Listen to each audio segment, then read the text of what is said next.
Vamos a tener hoy la conclusión de nuestro tema, aunque es un tema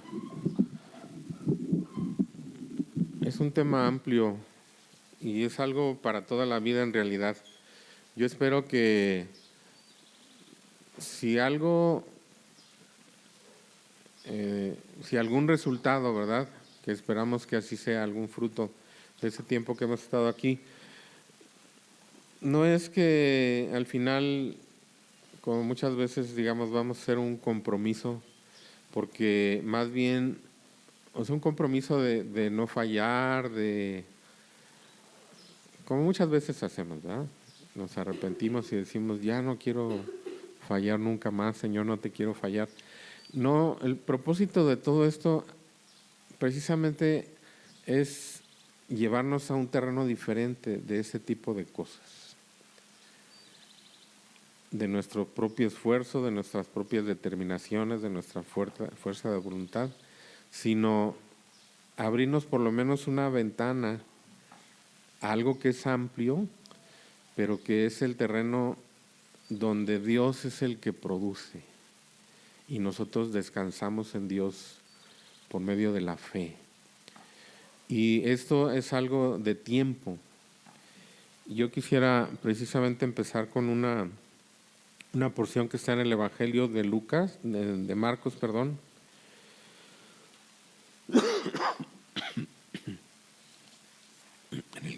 En el capítulo 4, Jesús acaba de dar la parábola, o dar las parábolas, ¿verdad? Que en Mateo 13 están agrupadas muchas de ellas. Y esta no viene ahí en Mateo ni viene en Lucas. Algunas de las parábolas que Jesús dijo vienen, ahí se llaman las parábolas del reino de los cielos. Y esta parábola se llama parábola del crecimiento de la semilla. Ese título tiene en nuestras Biblias.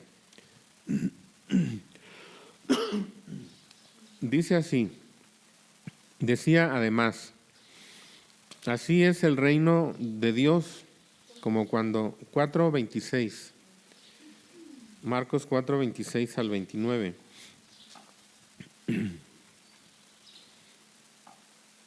Decía además, así es el reino de Dios, como cuando un hombre echa semilla en la tierra y duerme y se levanta, y de noche y de día,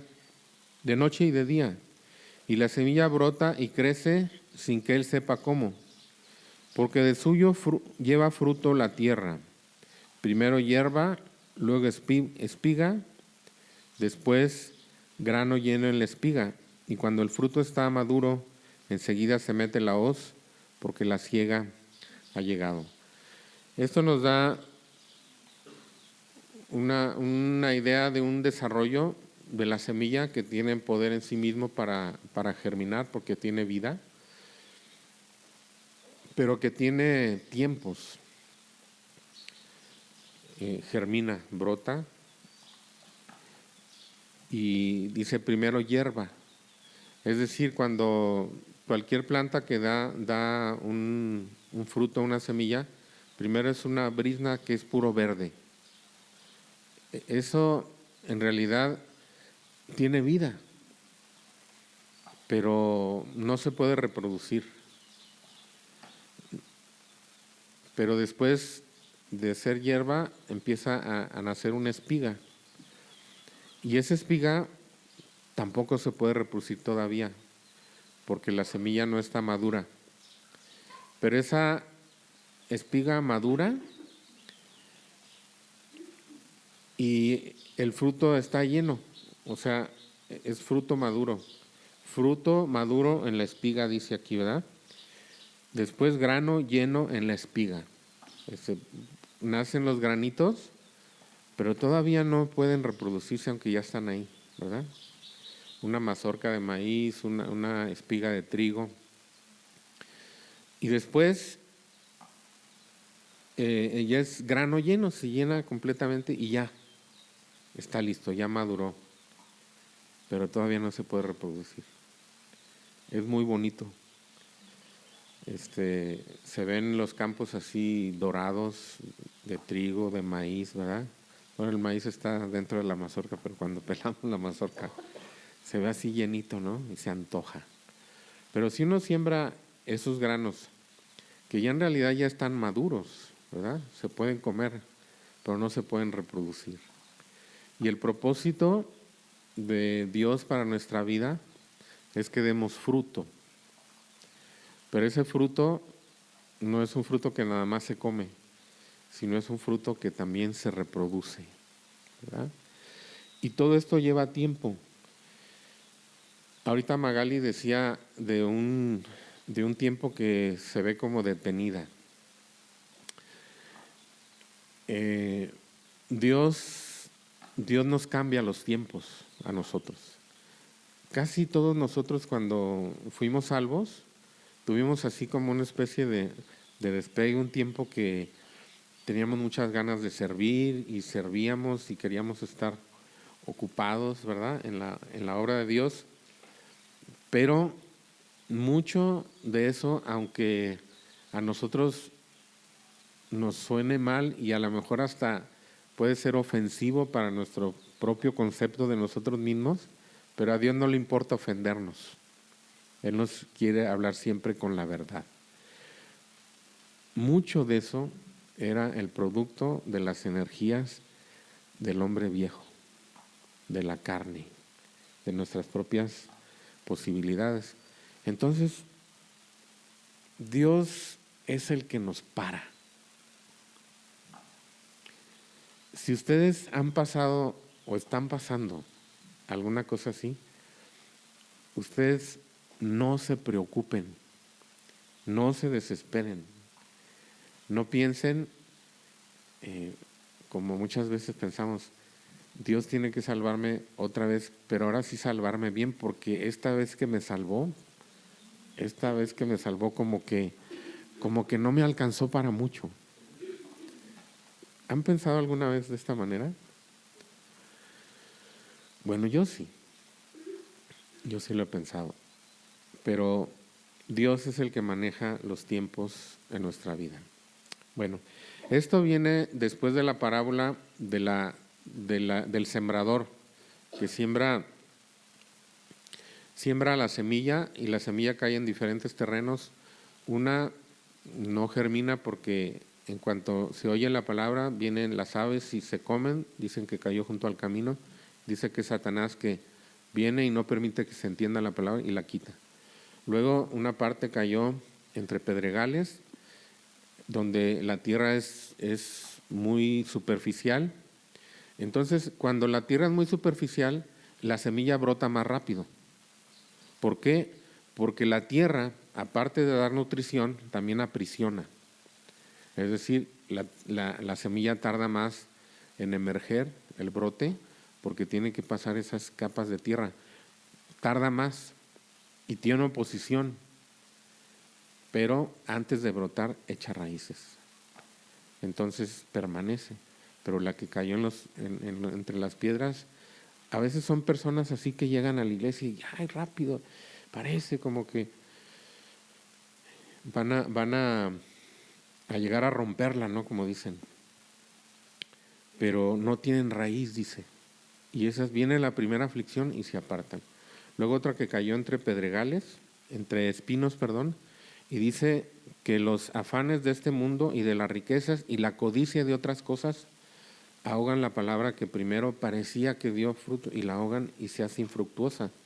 Pero luego hay una que cayó en buena tierra y yo quisiera leerlo, eso como lo dice Lucas capítulo 8, versículo 15, dice: mas la que cayó en buena tierra, estos son los que con corazón bueno y recto retienen la palabra oída y dan fruto con perseverancia. Entonces, la vida cristiana no es una carrera de 100 metros, es un maratón. Es una carrera de resistencia, de perseverancia. Y vamos a regresar a donde estábamos ayer. pero con esta idea en mente. Y dijimos que Jesús tuvo una lucha a muerte, literalmente a muerte, y Él conquistó un valor, una vida que es una vida que es completamente victoriosa contra el pecado. Pero como Él no la necesitaba, eso no lo hizo para Él, lo hizo para nosotros. Él fue una semilla que era perfecta, el grano como un grano de trigo. No sé si ustedes han visto las espigas de trigo así completitas. Son muy bonitas, ¿verdad? Se ven así los granos hinchados y cómo sale esa arista, bueno, se llama arista, es una varita así. Y hasta uno las puede poner como adorno en sus paredes, ¿verdad? O en algún arreglito, y se ven muy bonitas. Pero si Jesús no hubiera muerto, Él hubiera regresado al cielo siendo ese hombre perfecto, ese grano de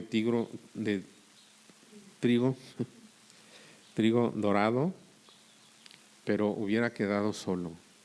Pero ahí en Juan capítulo 12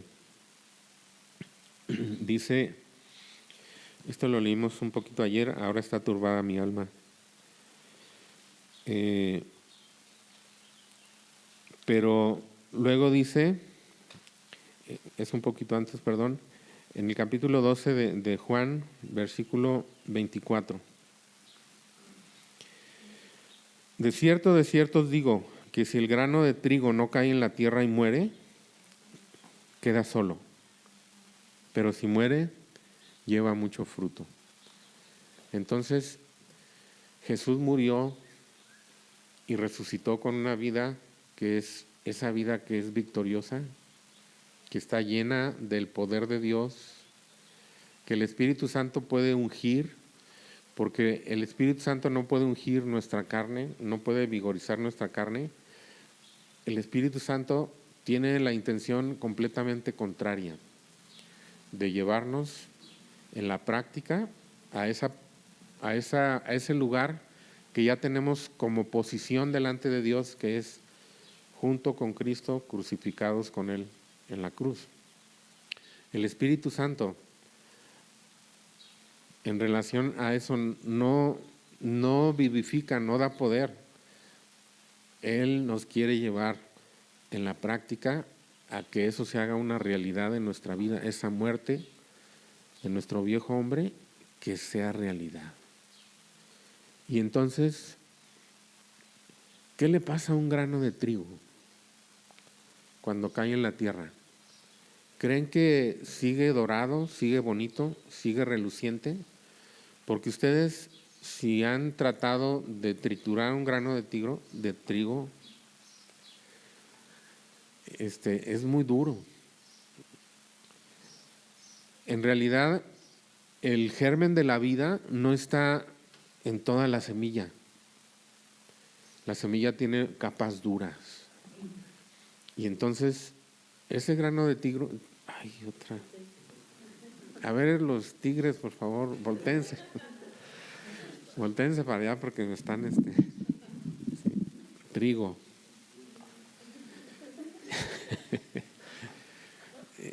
No es... En la tierra se empieza a pudrir, ¿verdad? Se empieza a desbaratar, se empieza a deshacer. Porque la vida está en una pequeña partecita, ¿verdad? En un germen que está ahí. Todos nosotros hicimos esa práctica en la primaria o en la secundaria, ¿no? De poner un frijolito. Y el frijol, pues es pequeño, pero en relación al germen es grande. Está la semilla de este tamaño y el germen es una cosita que está en medio de esas dos partes, ¿verdad? Que se abren así. Y de ahí tiene una parte que sale para arriba, que es una hojita así como dividida en dos, ¿verdad? Y tiene una parte que sale para abajo. Y empieza a crecer primero lo de abajo. Y eso se alimenta del resto de la semilla. Pero entonces esa semilla En el proceso de dar vida se destruye. Eso pasa ante nuestros ojos en un algodón con agua. Pero en la tierra es un proceso más real. Es una putrefacción, de hecho. Es una destrucción. Es una desintegración. Y de ahí es de donde surge la vida. Entonces, ¿qué es lo que hace Dios cuando nos detiene? Porque Dios nos detiene. Nos cambia la velocidad. Y nosotros decimos, no está pasando nada. No pasa nada con mi vida. ¿Verdad? O decimos, Dios no me oye. Parece como que Dios ya terminó conmigo y me va a dejar ahí. ¿Verdad? Pero no, Dios está haciendo, Dios está obrando. Tenemos que dar un paso. Nosotros hemos sido puestos en esa identificación de la que hemos estado hablando, en una posición a los ojos de Dios, nuestro viejo hombre muerto, crucificado, hecho inefectivo, ¿verdad? Legalmente muerto y resucitado nosotros con Cristo como nuevas criaturas, ¿verdad? Y estamos, dice la palabra de Dios, sentados, nos resucitó juntamente con Cristo y juntamente con Él nos hizo sentar en los lugares celestiales en Cristo Jesús. Esa es nuestra posición. Pero eso tiene que haber un proceso. Y un proceso es que todo lo que corresponde a esa posición sea apropiado por nosotros mediante la fe. Y hay un proceso de preparación que Dios tiene, y ese proceso de preparación involucra ese tipo de cosas que a nosotros, que son en realidad, son derrotas, retrocesos, infertilidad, sequía, sequedad, no ver nada, ¿verdad? Como un grano que está escondido en la oscuridad de la tierra, ¿verdad? Pero allí es donde Dios está trabajando. En los árboles, todo el crecimiento, no sé si ustedes han visto un tronco cortado, así como, así, ¿no? Transversalmente. Y tiene una serie de anillitos, ¿verdad? Se llaman anillos de crecimiento. Y cada anillo es un año. En los bosques, los que manejan los bosques pueden ver cuántos años tiene un árbol por la cantidad de anillos que tiene. Y esos anillos crecen, o sea, lo que es la materia que se deposita allí para que el árbol vaya creciendo, lo que absorbe de la savia por sus procesos, se deposita ahí en un máximo de 4 a 6 semanas durante el año. Durante el resto del año, ese árbol no tiene crecimiento, o sea, no tiene aumento de materia, de material, digamos, de madera, de leño, o tejidos leñosos, ¿no? Como le llaman. Y todo el resto del año, lo que hace es consolidar, o sea, solidifica, afirma esos tejidos, y así, ¿verdad? Es algo muy parecido lo que ocurre con nosotros en la vida cristiana.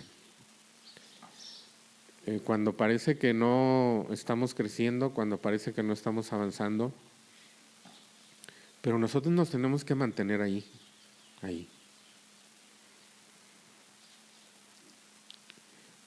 Eso es la fe, porque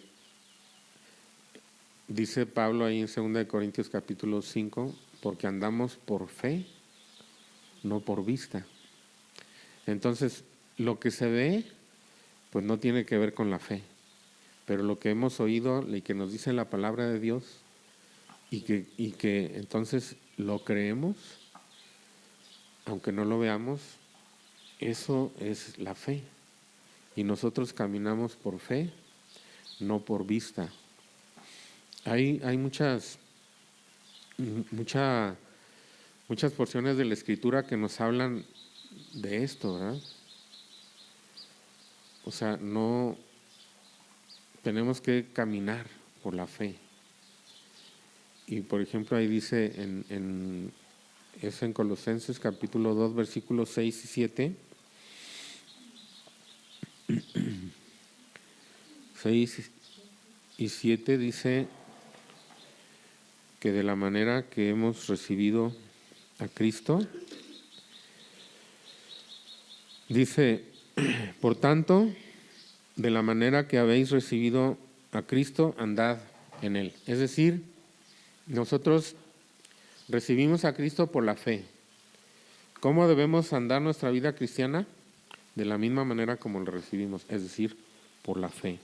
Arraigados y sobreedificados en Él y confirmados en la fe, así como habéis sido enseñados, abundando en acciones de gracias.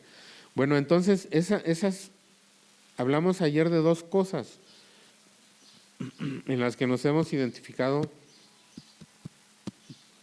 con Cristo, o Cristo se identificó con nosotros, o Cristo nos tomó, nos agregó a Él. Así como en la salvación Él nos sustituyó, aquí Él nos representó. Y dice ahí 2 Corintios capítulo 5, versículo 14, que si uno murió, ya vamos a leerlo, 2 Corintios 5, 14.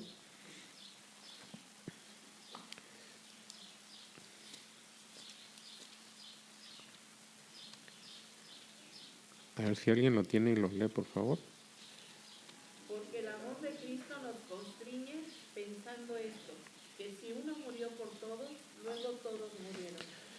Esta muerte de la que se habla aquí no es la muerte sustitutoria de Jesús, donde Él murió como nuestro sustituto, sino es la muerte de Él desde el punto de vista de que nos representó. O sea, nos llevó con Él a la cruz.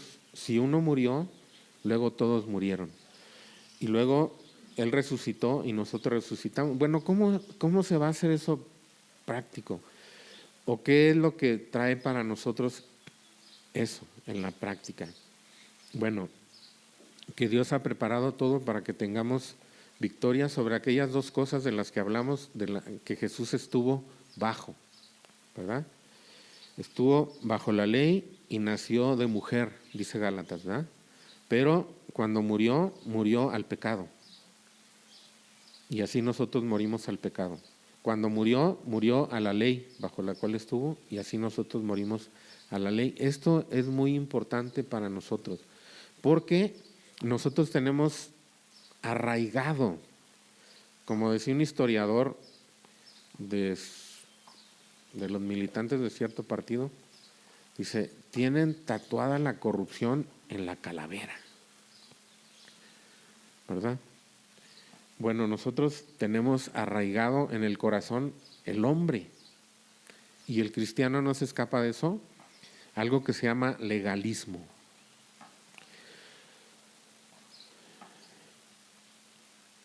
Cuando la Biblia habla de la salvación, dice, por gracia, y tiene un propósito, que diga que es por gracia. Es para que nadie se jacte en su presencia. Eso lo dice Efesios 2, 8 al 10, que ya lo hemos mencionado varias veces, y también lo dice 1 Corintios capítulo 1, versículo 30, que dice, mas por Él, por la obra de Dios, por Él, no porque lo hicimos nosotros, mas por Él estáis vosotros en Cristo Jesús, el cual nos ha sido hecho por Dios. Fíjense lo lejos que estamos nosotros del lugar del que ejecuta la acción,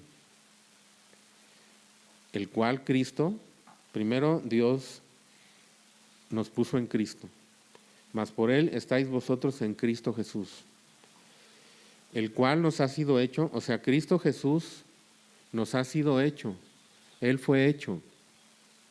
Dios dirigió toda la obra, como veíamos ayer, de la crucifixión, de la resurrección, de toda su vida. ¿Para qué? Para que Cristo fuera hecho, el cual nos ha sido hecho por Dios. Dios es el que hace la acción en Cristo para nosotros. Dios hizo a Cristo para nosotros, justificación, sabiduría, justificación, santificación y redención, a fin de, ¿cómo dice? A fin de que, como está escrito el siguiente versículo, Para que como esté escrito, ajá, el que se gloria, gloríese en el Señor. a ver, léelo, por favor. Para que, como está escrito, el que se gloría, gloríese en el Señor. Ajá, el que se jacta, gloríese en el Señor. Pero nosotros no hacemos eso fácilmente. Es decir, no dejamos nunca de pensar que nosotros tenemos algún mérito en todo lo que Dios hace para nosotros, por nosotros, en nosotros, a través de nosotros. Decimos, pero es que ¿cómo? Yo tengo que poner algo del crédito tiene que ser para mí. ¿Cómo que yo soy un 0 a la izquierda? Eso lo tenemos nosotros tatuado. Es algo de lo que no podemos desprendernos fácilmente. Dios nos lo tiene que arrancar. Y por eso pasa lo que dice ahí en capítulo 7 de Romanos. Una lucha una y otra vez de falla, ¿verdad? Leímos también ayer y quiero leerlo otra vez ahorita, porque relaciona las dos cosas que estamos hablando ahorita. Así, en el capítulo 7 de Romanos, versículo 4, ya hemos visto que morimos al pecado en Cristo, ¿verdad? Cristo murió al pecado, Cristo murió también a la ley. Así también vosotros, hermanos míos, habéis muerto a la ley. ¿Cómo fue que nosotros morimos a la ley? Porque Cristo estuvo bajo la ley y Cristo murió en la cruz y nosotros estábamos ahí crucificados con Él, ¿verdad? Entonces dice, habéis muerto a la ley mediante el cuerpo de Cristo. ¿Para qué? Para que haya una separación, para que Dios nos pueda arrancar. ¿Qué es la ley? La ley son mandamientos que las personas tienen que obedecer y que si las personas los obedecen, tienen el mérito ellos porque ellos lo hicieron. ¿Sí? Pero entonces nosotros hemos muerto. Estábamos casados, así empieza este capítulo, que estábamos casados con la ley. Estábamos obligados. Mientras viviéramos, estábamos bajo esa obligación de reglas que nosotros teníamos que cumplir. ¿Sí? No podíamos separarnos de ella, de esa obligación. ¿Cómo fuimos separados? Por la muerte en Cristo. Entonces, hemos muerto a la ley mediante el cuerpo de Cristo porque éramos de la ley, pero dice para que seamos de otro. ¿Sí? Y lo que dice aquí, para que seáis de otro. ¿Quién es ese otro? Del que resucitó de los muertos, para que seamos de Cristo. Miren muchachos, esto es algo que la Escritura repite y repite y repite, porque Dios sabe que las cosas importantes es como en la escuela, ¿verdad? Nos dicen, ¿se acuerdan? A lo mejor a ustedes no les tocó así, pero a nosotros en la escuela nos hacían repetir y hacíamos planas y planas y planas, así decíamos, ¿no? Para aprender a escribir, para aprender los números, para aprender a sumar. Las cosas importantes, fundamentales, centrales de la verdad de Dios. Dios las repite aquí, allá, en Génesis, en Números, en Levítico, en Apocalipsis, en Gálatas, en Efesios, en todo, ¿verdad? Y dice en Romanos 14:15 que Cristo resucitó, Cristo murió. Vamos a leerlo. 14:9, perdón. Porque Cristo para esto murió y resucitó y volvió a vivir, para que los que viven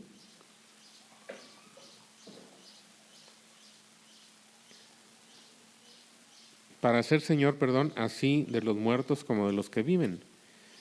Y ya leímos ahorita 2 Corintios 5:14, que todos murieron, pero luego dice en el 15, y por todos murió. ¿Para qué murió Cristo? Para que los que viven ya no vivan para sí, sino para aquel que murió y resucitó por ellos. Entonces, hemos sido separados del pecado y hemos sido separados de la ley. Entonces, ¿qué es lo que sigue ahí en el capítulo 7 de Romanos? La lucha de un cristiano que quiere agradar a Dios siguiendo reglas por su propia energía. ¿Cuál es el resultado? Fracaso, fracaso, fracaso, fracaso y más fracaso. Entonces, ese es un proceso de separación, de preparación de Dios. ¿Cuántas veces has fracasado en tus intentos por agradar a Dios? ¿Cuántas veces te has propuesto no volver a hacer algo y lo has vuelto a hacer? ¿Cuántas veces has dicho, la próxima vez que se me presente esta situación, hablando de lo positivo, no voy a responder con ira, no voy a responder con agresión, no voy a responder con impaciencia, con enojo? Y la próxima vez que se te presenta esa situación, vuelves a responder con ira, con enojo, con reclamo. ¿Han sido pocas esas veces que pasan estas cosas en tu vida? Díganme ustedes. Más bien es una situación que parece como que nunca puede uno salir de ahí, ¿verdad? Bueno, pues Dios tiene un proceso para revelarnos lo que es la carne. Y no es un proceso fácil, porque nosotros una y otra vez nos convencemos a nosotros mismos de que sí podemos, de que es cosa de esforzarse más, de que es cosa de proponérselo con más determinación. Y no llegamos a una conclusión definitiva, que es la que dice aquí el apóstol, ¿verdad? En el versículo 18. Primero él llega a identificar en el versículo 17, después de ese proceso repetido de que lo que no quiero hacer lo hago y lo que bueno que quiero hacer no lo hago. Dice, de manera que ya no soy yo quien hace aquello, sino el pecado que mora en mí. Entonces, cuando nosotros estamos repitiendo eso, no nos damos cuenta que nosotros hemos sido separados por la obra de Cristo en la cruz. Y que nosotros hay un villano, que no somos nosotros. No somos los que salimos con Cristo de la tumba y resucitamos. No es la nueva criatura. Es ese villano que está escondido ahí.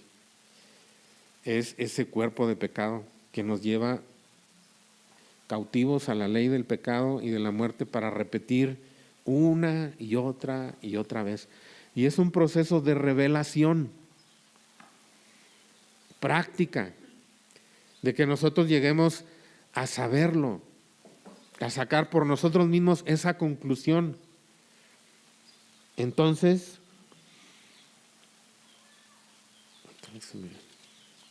el aire. Dice, de manera que ya no soy yo. No, nosotros podemos estarlo diciendo aquí y leyendo aquí, y lo podemos repetir, pero eso tiene que, o es un proceso que tiene que terminar en que nosotros tengamos esta convicción de esa separación. Ya no soy yo el que hago esto, sino el pecado que mora en mí. Y entonces, una conclusión que se deriva de esto es, y yo sé que en mí, esto es, en mi carne, no mora el bien. Cuando yo hago determinaciones, cuando quiero ejercer mi poder, el poder de mi voluntad, ¿qué estoy haciendo? Estoy echando mano de las fuerzas del viejo hombre para eliminar al viejo hombre. Y esto nunca va a ocurrir. El viejo hombre nunca se hará el harakiri, siempre, por cualquier forma de que nosotros queramos eliminarlo, podemos, por ejemplo, la disciplina, la restricción de nosotros, la privación de ciertas cosas. Nosotros podemos llegar a decir, me abstengo de tal cosa, ¿para qué? Para someter mi carne. Pero la carne se adapta a todas las condiciones. Lo único que no quiere es morir. Puede vivir de cualquier manera y en cualquier condición, bajo cualquier régimen, en cualquier privación, menos la cruz, menos la muerte. Se resiste. En un tiempo que todavía se prolonga, ¿verdad?, pero que surgió de la misma iglesia cristiana primitiva, digamos, de los primeros siglos, nació lo que es el monasticismo. Es decir, algunos creyentes que estaban hartos de sus fracasos, dijeron, me voy al desierto, voy a comer raíces, voy a beber agua sucia de donde sea, pero allá creo que la carne no me alcanzará. Pero no es la forma de librarse. Decía un hermano, porque había una persona, no recuerdo el nombre de ese santo, que vivía arriba de un pilar. Ya no solamente se restringió a vivir con muchas privaciones, sino su espacio lo redujo a un pilar. Vivía arriba del pilar. Dice, esa persona seguramente iba a decir, mi carne todavía está activa y todavía tengo malos pensamientos porque el pilar es demasiado grande, y lo iba haciendo más y más chiquito. Pero no es la manera. Las privaciones no matan a la carne. Lo único que mata a la carne es el lugar que Dios le asignó, que es la cruz. Entonces eso se tiene que aplicar a nuestra vida. Y Dios tiene un proceso en la vida de cada persona, de cada uno de nosotros, de enterrarnos en situaciones difíciles, para que eso, ¿verdad?, eso que rodea la semilla, ese grano de trigo que nosotros somos, ¿verdad?, que a veces decimos, tal vez sean las menos veces, ¿verdad?, pero yo creo que sí hay veces en que nosotros hemos llegado a decir, qué bonito he crecido. De veras que sí he crecido en Cristo, y tenemos una jactancia, ¿verdad? Nos sentimos satisfechos de nosotros mismos. Y mucha de esa satisfacción es el producto, otra vez, de la carne. Entonces, esas situaciones que nosotros rechazamos, y como Dios conoce todas las cosas desde el principio, desde antes de que naciéramos, todas esas situaciones que a nosotros nos parecen como que son nuestras carencias, nuestras desventajas, va de todo a todo. Nuestra estatura, nuestro color de piel, nuestro cabello, nuestros padres, la economía de nuestros padres, nuestras circunstancias, las capacidades que tenemos, las malas experiencias que hemos tenido desde pequeños en la familia, con los amigos, el bullying desde la primaria. O sea, todas esas circunstancias que nosotros rechazamos y que decimos, si tan solo esto no fuera así, si tan solo pudiera haber entrado a tal escuela en lugar de haber entrado a tal esta otra. Y así, ¿verdad? Esas son las mismas condiciones que Dios ha permitido en nuestra vida para que seamos ese grano de trigo que va perdiendo su belleza exterior, pero que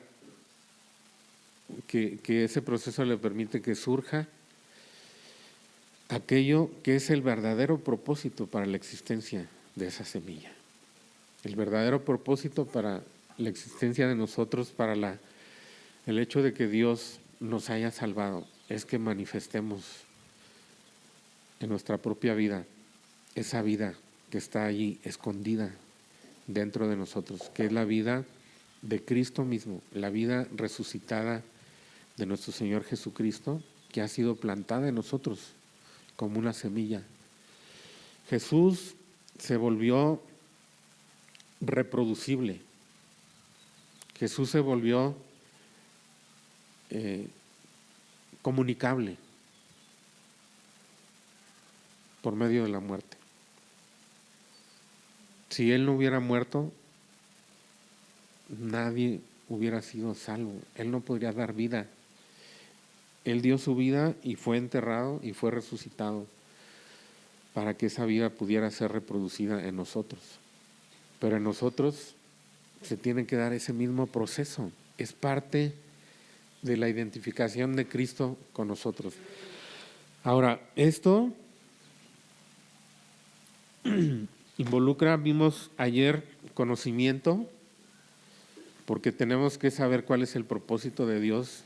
Tenemos que saber qué creer, porque decir, bueno, puedo creer, ¿qué debo creer? Y creemos lo que dice la palabra de Dios, ¿verdad? Y creemos hechos. La fe no puede estar fundada en suposiciones, ¿verdad? La fe tiene que estar fundada en los hechos, y son los hechos de Dios.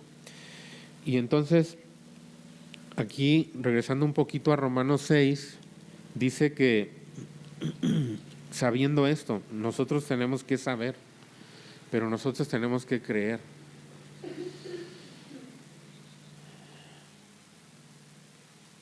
¿Son verdades fáciles de creer? ¿De que nuestro viejo hombre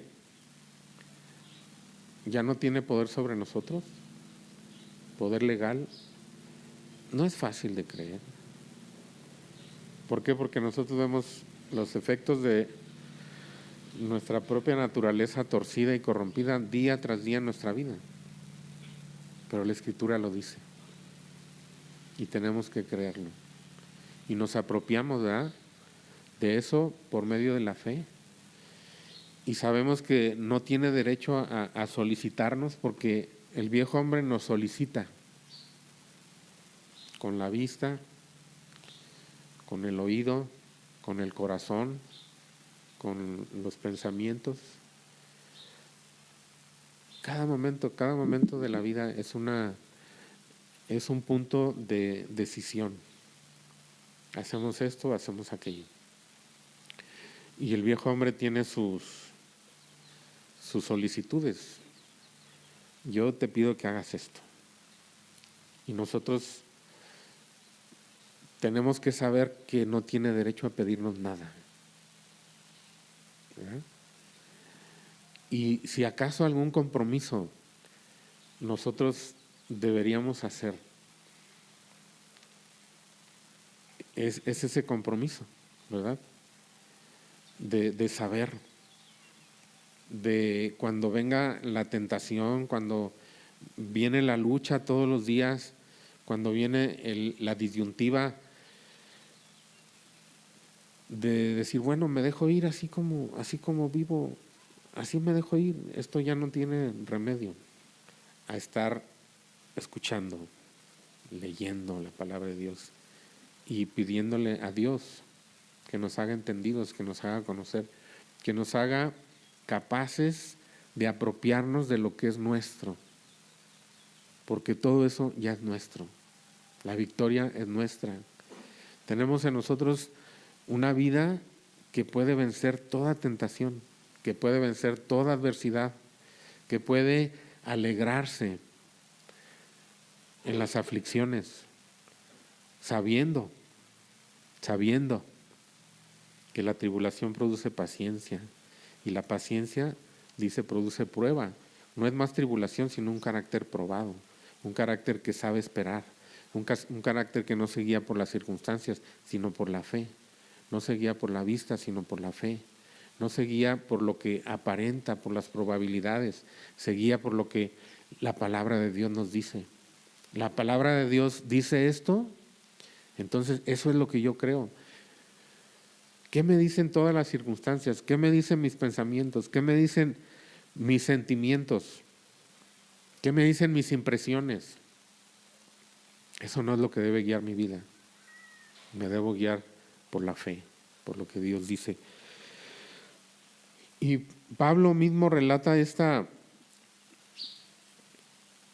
este proceso, cómo él lo vivió. Ahí en Filipenses capítulo 3.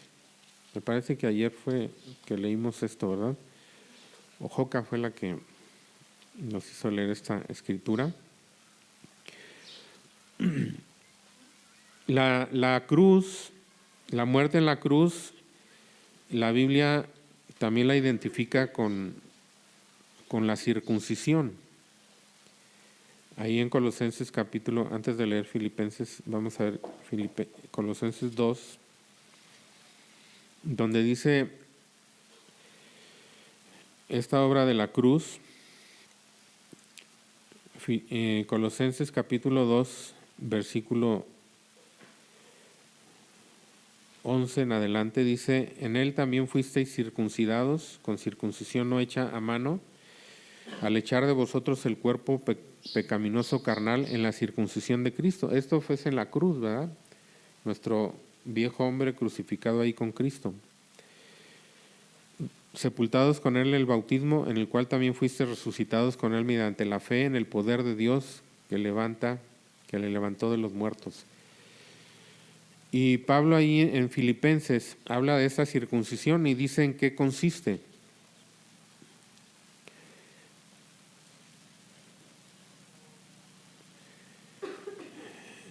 Dice que es algo que se hace externamente en la carne, pero que tiene un significado espiritual. Y cuando se hace solamente en la carne, dice que es una mutilación. Guardaos de los perros, dice el versículo 2, guardaos de los malos obreros, guardaos de los mutiladores del cuerpo. Eran los que decían que el hombre tenía que seguir sometido a la ley y perfeccionarse por medio de la ley y santificarse por medio de la ley, o sea, de reglas y de esfuerzo propio. Pero como Dios ya había dejado eso atrás, aún lo que Dios mandó en un tiempo, cuando Dios lo deja atrás, lo llama de esta manera: es una simple mutilación. O como lo dice ahí en Colosenses, son los rudimentos del mundo. Aunque Dios mandó alimentos y observación de fiestas, y Dios lo mandó, pero cuando Dios lo dejó atrás, dice, son rudimentos del mundo, son las formas como el mundo en sus ideas elementales de lo espiritual piensa que puede alcanzar a Dios mediante esas cosas, privaciones, reglas. Pero Pablo aquí dice en el versículo 3, porque nosotros somos la circuncisión, los que en espíritu servimos a Dios y nos gloriamos o nos regocijamos en Cristo Jesús, no teniendo confianza en la carne. Esto es una obra de Dios. así como la circuncisión es un corte, ¿verdad? Es algo agresivo. Bueno, el dejar de tener confianza en la carne, Pablo dice, es la circuncisión. Somos separados de esa confianza. Dice, aunque yo tengo mucho de qué confiar en la carne, pero todo eso, dice, lo he estimado como pérdida. Lo tengo por basura, dice, con tal de alcanzar a Cristo y ser hallado en Él, no teniendo mi propia justicia, que es por la ley, sino la que es por la fe de Cristo, la justicia que es de Dios por la fe. ¿Y para qué es todo esto? ¿Para qué es que Dios nos tiene que separar de la confianza en nuestra carne? ¿Para qué Dios tiene que revelar qué somos nosotros?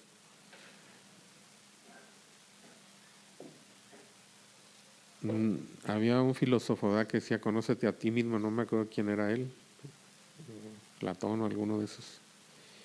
Pero es como la mitad de la verdad. Sí, Dios quiere que nos conozcamos a nosotros mismos.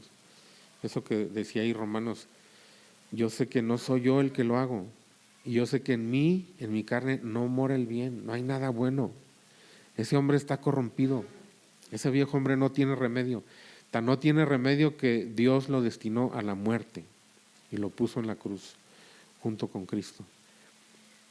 Pero esa es solamente la mitad de la verdad. ¿Para qué Dios querrá hacer esto en nosotros? Dice, a fin de conocerle y el poder de su resurrección y la participación de sus padecimientos. La vida cristiana no va a ser fácil. La vida cristiana no es fácil. Aún queriendo nosotros caminar, Dios nos va a hacer crecer, pero en ese crecimiento va a estar involucrado sufrimiento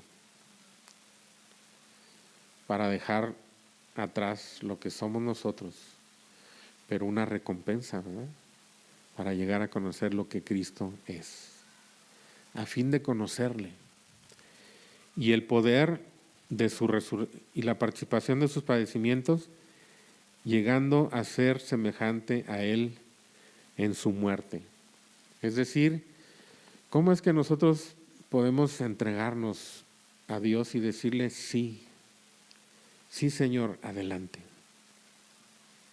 Viene esto sobre mi vida, lo acepto como de tu mano. Lo acepto de tu mano para que tú me separes de lo que yo soy, para que tú me lleves en la práctica a esa cruz. Y no es lo mismo esto, lo que yo les decía ayer, ¿verdad?, o antier, no recuerdo bien, que no es que nosotros vayamos a crucificarnos, ya estamos ahí crucificados en nuestro viejo hombre, pero esa cruz se tiene que aplicar a nuestra vida.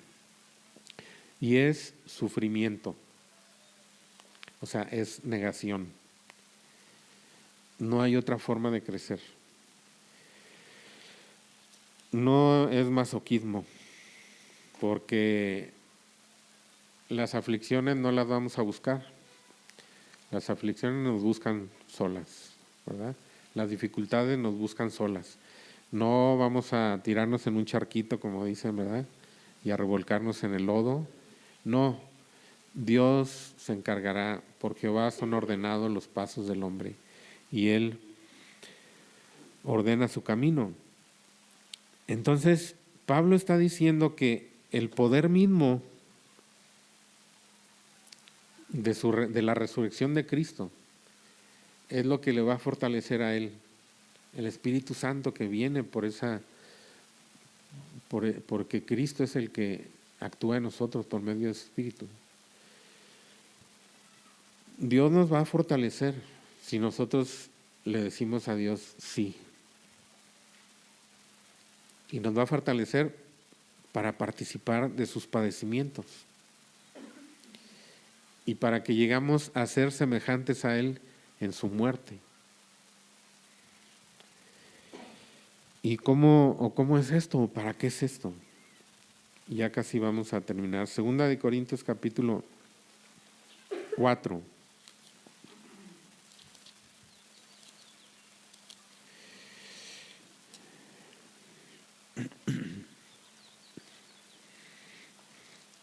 Pablo acaba de terminar ahí en el versículo 6, de hablar de algo que le fue confiado a él como un depósito muy valioso, que dice el Evangelio. Dice ahí en el versículo 6, porque Dios que mandó que de las tinieblas resplandeciese la luz, es el que resplandeció en nuestros corazones para iluminación del conocimiento de la gloria de Dios en la faz de Jesucristo. Pero luego dice, pero tenemos este tesoro en vasos de barro. Él es una persona que ha llegado a conocer su fragilidad, que lo que tiene de valor en él no es su propia persona, sino lo que Dios ha puesto en él. Para que la excelencia del poder sea de Dios y no de nosotros, para que no se jacte él, ¿verdad? Y dice, nosotros, ¿de qué tipo de vida participamos nosotros?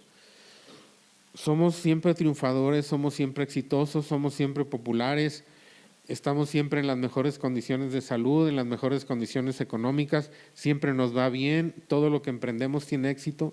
Dice, no.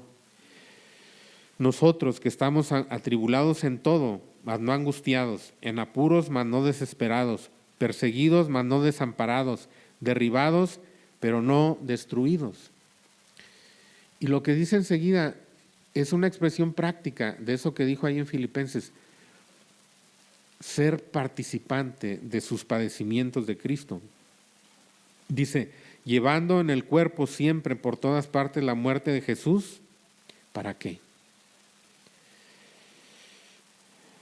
¿Están leyendo ahí? Para que también la vida de Jesús se manifieste en nuestros cuerpos.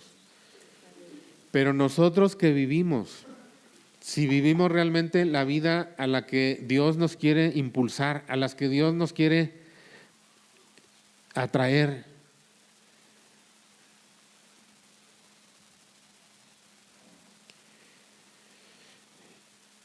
porque nosotros que vivimos, si vivimos realmente lo que Dios quiere, tiene como propósitos para nuestra vida, pero nosotros que vivimos, siempre estamos entregados a muerte por causa de Jesús, para que la vida de Jesús se manifieste en nuestra carne mortal. Es una paradoja, ¿verdad? Si el grano de trigo no cae en tierra y muere, queda solo, pero si muere, lleva mucho fruto. Entonces, continúa diciendo, para que también la vida de Jesús se manifieste en nuestra carne mortal, de manera que la muerte actúa en nosotros y en vosotros la vida. ¿Cómo es esto, muchachos?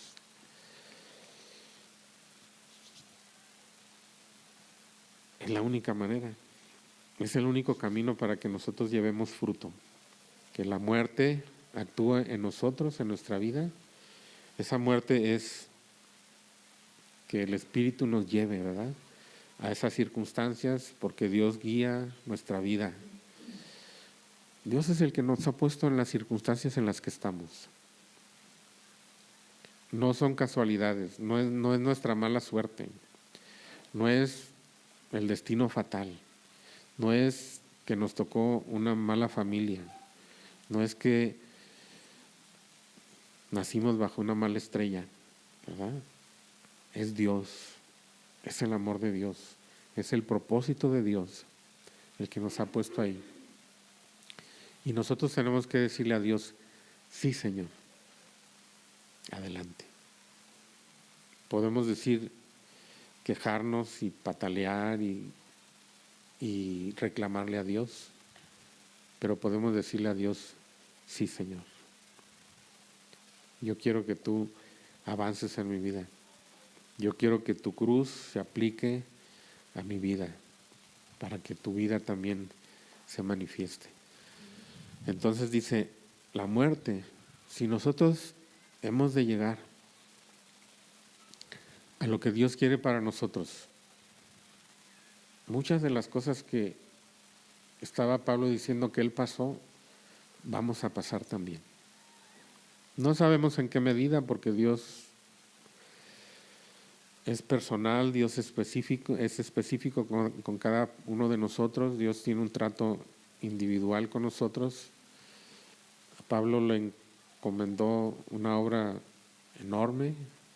Nosotros no sabemos qué es lo que a lo que Dios nos va a llevar, pero seguramente nos va a conducir a donde hay personas que necesitan conocerle, donde hay personas que están en circunstancias difíciles que nosotros habremos pasado y que aceptamos como de la mano de Dios, y que fue como la muerte de Cristo actuando en nosotros, la cruz de Cristo actuando en nosotros, para que la vida de Él se manifieste y pueda ser comunicada. Nosotros no podemos comunicar a otros vida si no somos enterrados, como ese grano de trigo, para morir. Y yo quisiera terminar leyendo lo que dice ahí Juan 12.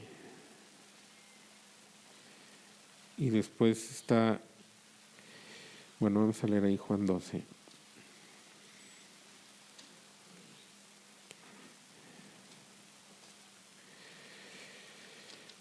Dice, vamos a leer otra vez desde el 24. Si me ayudan, por favor, a leer del 24.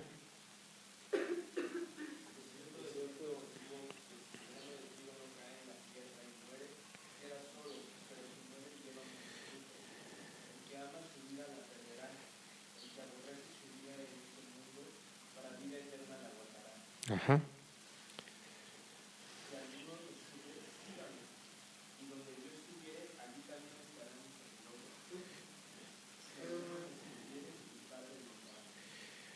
Es un llamado a seguir a Cristo, ¿verdad? Pero a seguir a Cristo ¿en qué? No es necesariamente esos mandamientos específicos, ¿verdad? Que también Jesús nos mandó, sino es en ese ejemplo, ¿verdad?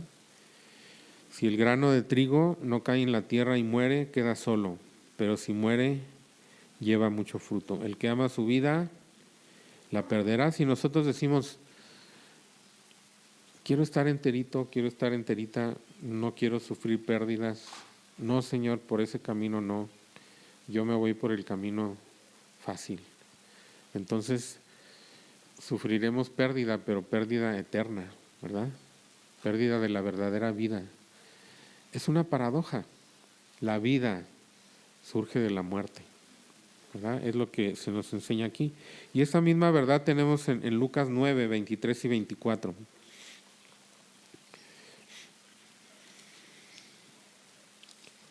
Si me ayudan a leerlo. 23 y 24. Si alguno quiere venir en pos de mí, niegues a sí mismo, tome su cruz cada día y sígame. Porque todo el que quiera salvar su vida, la perderá, y todo el que pierda su vida por causa de mí, este le salvará. Ajá. La verdadera vida.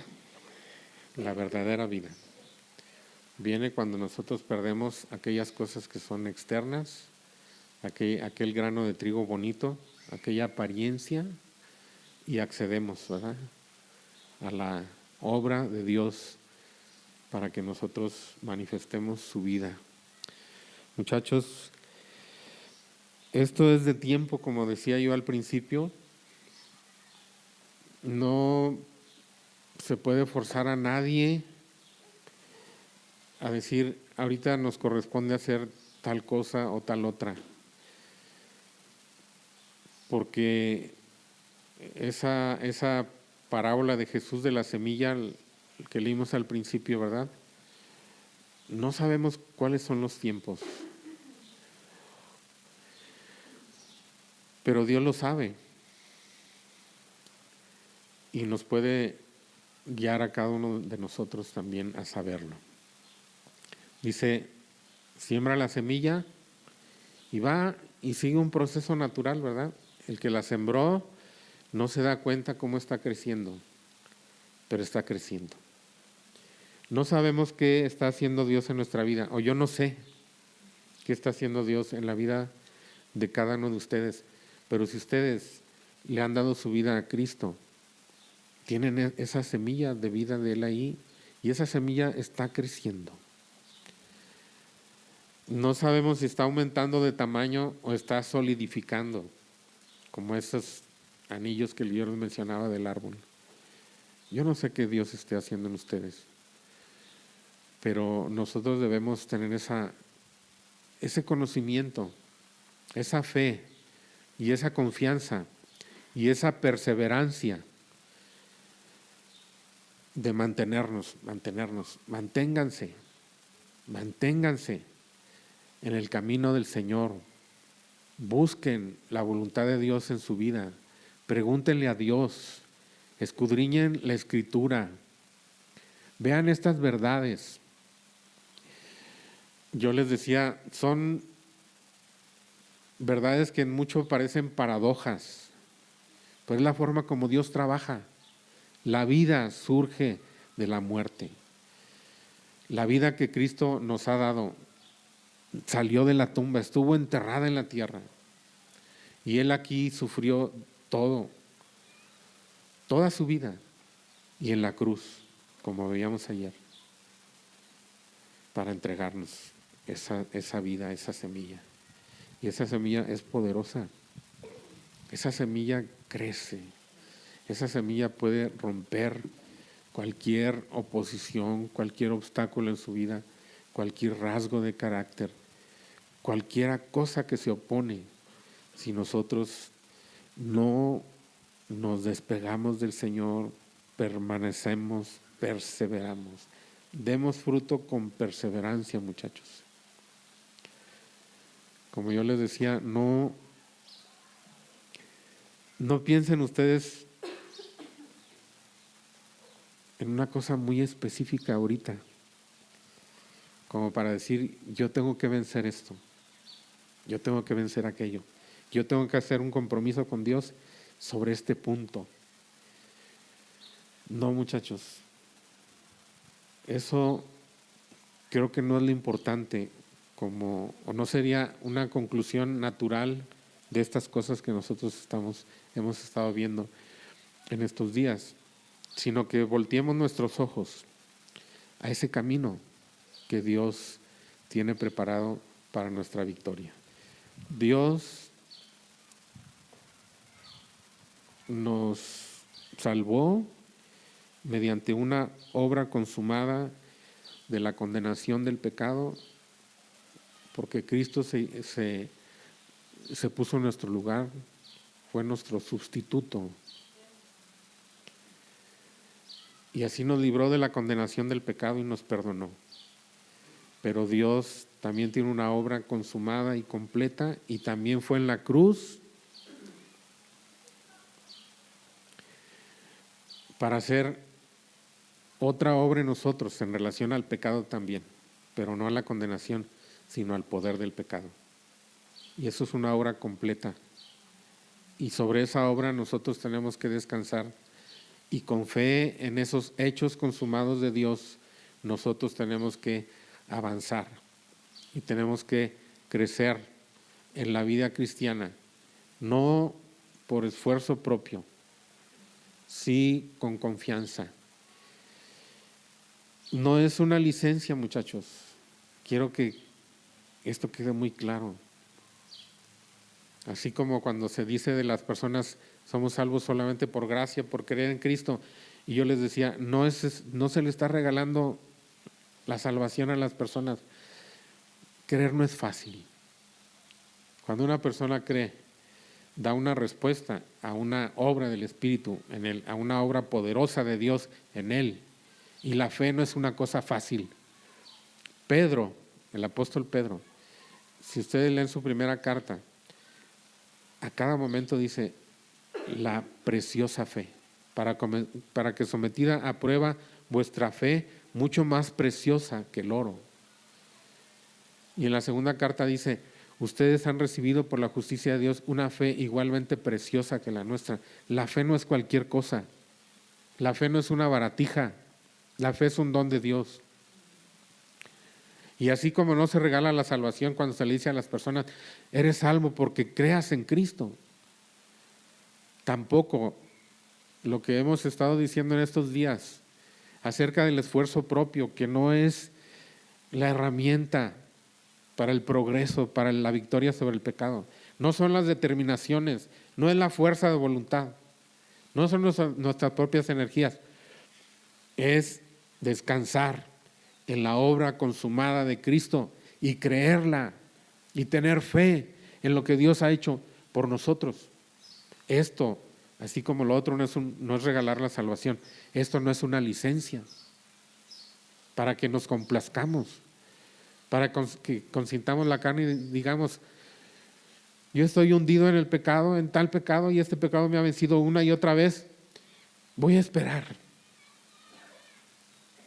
a ver cuándo la gracia me libra, porque si yo hago un esfuerzo, entonces estoy actuando en la carne. No mencionamos esas cosas, ¿verdad? Esa lucha tremenda de Romanos 7, que el apóstol luchaba y luchaba y luchaba hasta que vio la luz y vio la verdad y confió en la verdad y supo que era por medio del poder del Espíritu Santo.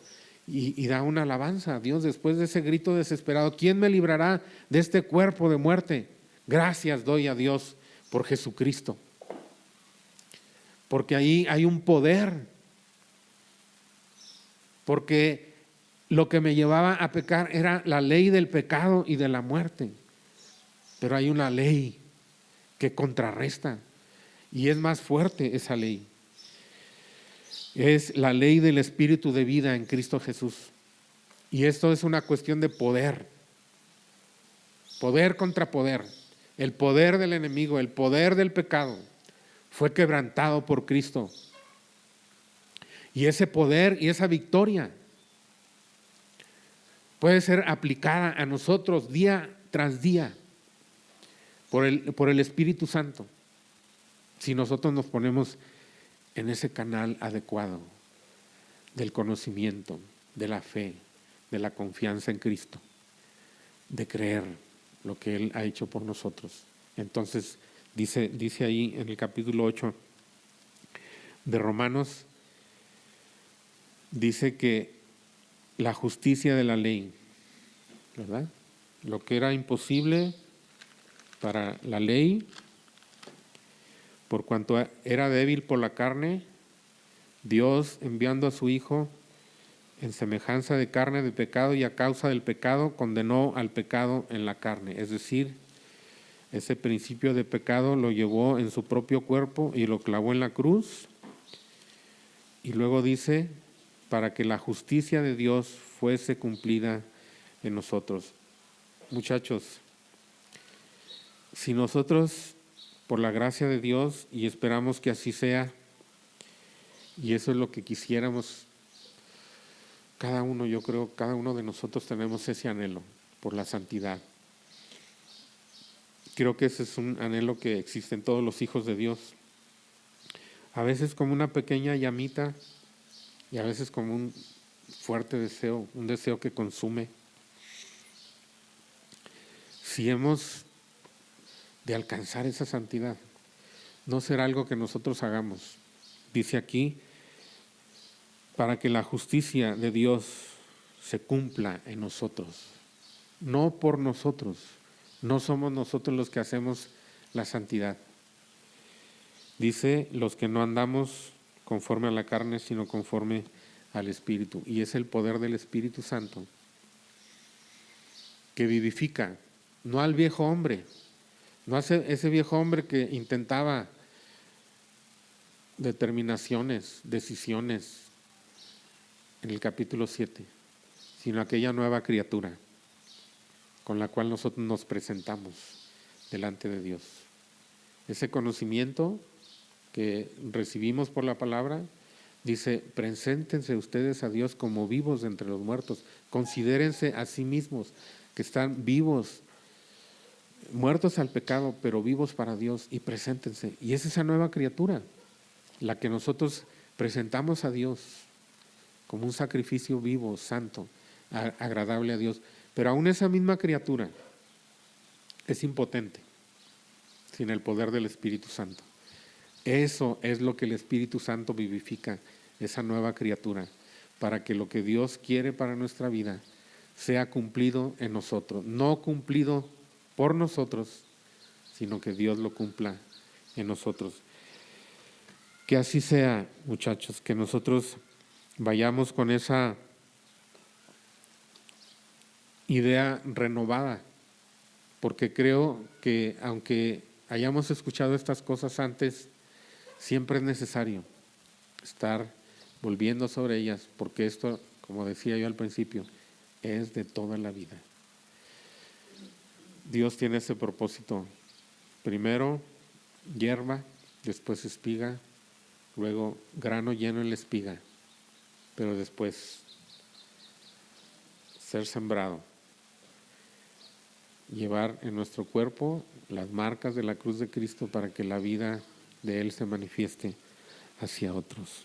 Bendito sea el Señor. Pues damos gracias a Dios. No sé si tuvieran alguna pregunta. Pues damos gracias a Dios porque, por lo menos para mí, muchachos, es un pensamiento muy consolador. Saber que yo no estoy dirigiendo mi vida. Saber que Dios es el que está dirigiendo mi vida. Yo no estoy escogiendo mis circunstancias. Dios está escogiendo las circunstancias para mí con un propósito, que seamos semejantes a Cristo, ¿verdad? Gracias a Dios. Vamos a dar gracias. Señor, en esta mañana bendecimos tu nombre, Señor. Te adoramos, Señor. Te damos a ti la gloria, la honra y la alabanza, Señor. Tu palabra, Señor, tiene riquezas de gloria, inescrutables riquezas de Cristo para nosotros. Señor, cuántas gracias te damos, Señor, porque hay un camino preparado por nosotros, hay un camino abierto delante de nosotros por ti, Señor. Tú fuiste nuestro precursor. Tú fuiste a la cruz en nuestro lugar, Señor. Te damos gracias porque no hay ninguna condenación para nosotros. Tú no tienes acusación contra nosotros, Señor. Nos has puesto en paz contigo por medio de la cruz, porque Cristo fue en nuestro lugar a la cruz. Señor, pero gracias te damos porque tú no tienes el propósito de que nosotros permanezcamos en nuestra vida como niños en Cristo, como personas que solamente están esperando tus bendiciones y estar sintiendo siempre tranquilidad y que las cosas vayan bien y que tú nos ayudes, que tú nos prosperes, que tú hagas que las cosas sean fáciles para nosotros.